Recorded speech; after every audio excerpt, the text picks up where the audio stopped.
마귀를 쫓은 기적을 공유합니다. 3달 전 한동안 연락이 없던 아들이 상의할 일이 있다고 찾아왔습니다. 며느리가 마귀가 들렸답니다. 몇 년 전부터 아이들이 집안에서 누군가가 보인다고 하는 등 음산한 기운을 느꼈었는데 며느리는 최근 1년 동안 6차례나 어린 세 자녀들이 보는 데서 정신을 잃고 쓰러져서는 혀를 깨물며 으르렁거렸다고 합니다. 병원에서 여러 가지 검사를 했으나 특별한 소견이 없고 주변에서 신병이라는 조언을 하여 점집을 찾아갔답니다. 어떤 점집에서는 3천만 원을 들여 내림굿을 받으라고 하고 어떤 점집에서는 1,000만 원짜리 눌림굿을 3번 해야 한다고 하여 1차로 눌림굿을 1번 하였으나 한 달도 되지 않아 또다시 쓰러지고 보니 온 가족은 멘붕 상태가 되고 말았답니다. 아이들은 엄마 곁에 가기를 두려워하고 아빠를 밖에 나가지도 못하게 하니 모든 일상이 무너지고 집도 경매로 넘어갔고 지금은 처가에서 임시로 지내고 있답니다. 아들은 눌림굿을 해야 할지 내림굿을 받아야 할지를 나에게 물었습니다. 나는 단호하게 내림굿도 눌림굿도 안 된다고 말했습니다. 평생 귀신들의 종노릇을 하며 힘들게 살아가게 놔둘 수는 없었습니다. 마귀를 쫓는 것은 하느님께 매달리고 기도하는 것밖에 방법이 없다고 했습니다.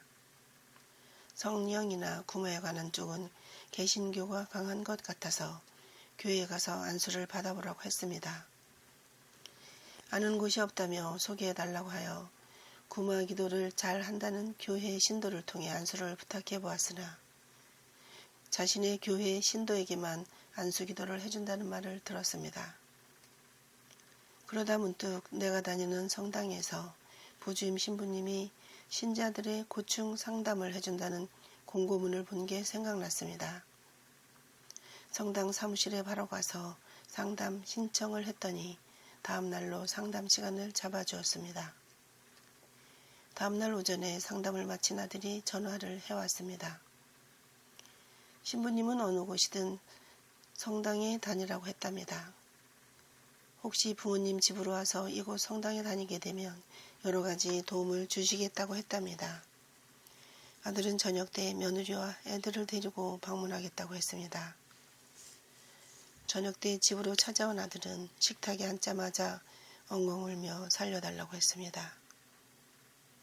처가에서 오래 머물 수 있는 형편도 안 되고 월세 얻을 보증금도 없고 무엇보다 마귀에 대한 두려움 때문에 따로는 살 수가 없다고 했습니다.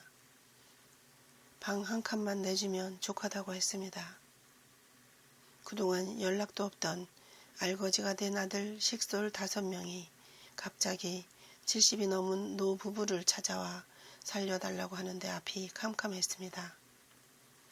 그때 하느님이 나를 증인으로 쓰시겠다고 하신 일과 제가 감당할 수 있을 만큼만 써주세요 라고 했던 말이 떠올랐습니다.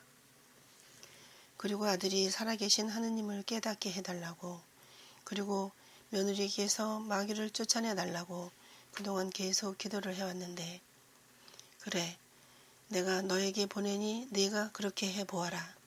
내가 도와주리라. 라는 느낌이 강하게 왔습니다.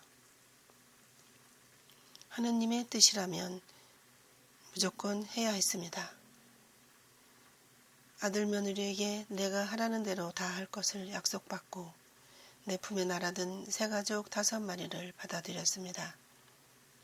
그러고 보니 나는 아무것도 모르고 그동안 아들과 며느리에 대한 기도를 계속해왔는데 그게 처절한 현실일 줄은 정말 몰랐습니다. 며느리가 먼저 손목에 감은 커다란 염주부터 크고 작은 몇 개의 염주와 배에 두르고 있던 기다란 부적이며 딱지 같은 작은 부적들을 주르륵 식탁에 내려놓았습니다. 놀란 아들도 처음엔 괜찮냐고 묻더니 유아 세례를 받은 아들도 옷 속에서 딱지 같은 부적들을 꺼내놓았습니다. 둘을 데리고 밖에 나가 그것들을 불에 태우는데 아들은 차에서도 부적들을 더 가지고 왔습니다. 부족들을 태우며 담담할 수만은 없었습니다. 계속 주기도문을 중얼거리면서 아들네에게도 찬미 예수님을 반복하라고 했습니다.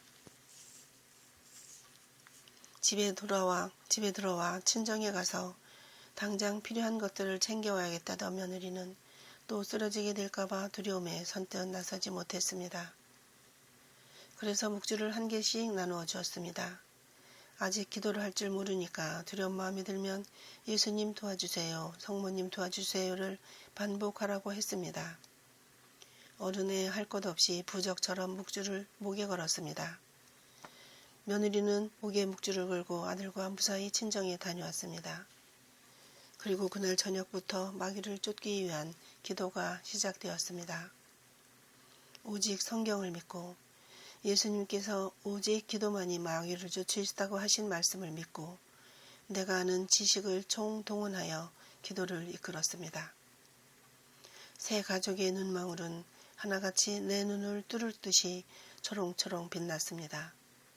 마귀를 쫓아내려고 하는 열망이 불타고 있음을 느끼며 조용한 성격의 나도 열정적이 되었습니다. 기도문을 만들어 한 장씩 나누어 주었습니다. 예수님은 아픈 사람을 치유해 주셨고 특히 마귀 들린 사람에게서 마귀를 쫓아내셨으며 어린아이들을 너무 사랑하셔서 어린아이들의 기도는 더 잘 들어주신다고 말해 주었습니다. 성부, 성자, 성령이신 삼위일체 성호경에 대하여 설명해 주었습니다. 주님의 기도는 예수님께서 제자들에게 직접 가르쳐 주신 기도문이라고 설명해 주었습니다. 성모성은 성령으로 잉태하여 예수님을 낳아 기르신 성모님을 찬송하는 기도라고 설명해 주었습니다. 사도신경은 우리가 믿고 따라야 할 신앙 고백이라고 알려주었습니다. 그리고 아이들이 쉽게 따라할 수 있는 찬양으로 찬미 예수님 노래를 가르치고 기도 시작 전과 기도 마지막에 손뼉을 치며 이 노래를 불렀습니다. 아이들의 마음을 치유해야 했으므로 즐겁게 춤을 추어도 좋다고 했더니 아이들은 처음엔 어색해하다가 금방 일어나 춤을 추며 즐거워했습니다.